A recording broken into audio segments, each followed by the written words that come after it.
Getting a camera not detected error on Zoom? Yeah. It's super frustrating when you join a meeting and Zoom can't see your camera at all. Don't worry. In this guide, I'll show you step by step how to fix Zoom camera not detected issues in 2026. First, open Zoom and click the arrow next to the video icon. Make sure the correct camera is selected. Zoom sometimes defaults to a virtual camera or a disabled device.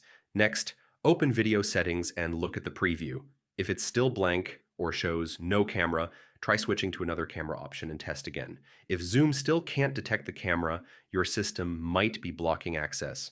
On Windows, go to Privacy Arrow Camera and allow Zoom. On macOS, go to System Settings, Arrow Privacy and Security Arrow Camera and enable Zoom. Sometimes another app is already using your camera, like Teams, Skype, or a browser.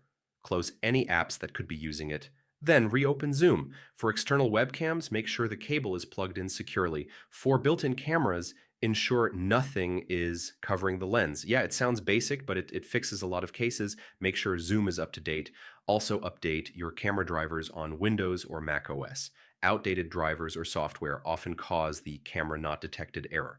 If the camera still isn't detected, restart Zoom or reboot your computer. This refreshes connections and usually resolves detection issues. And that's it. Following these steps almost always fixes the camera not detected error in Zoom. Try them in order, and you'll be seen clearly in your next meeting.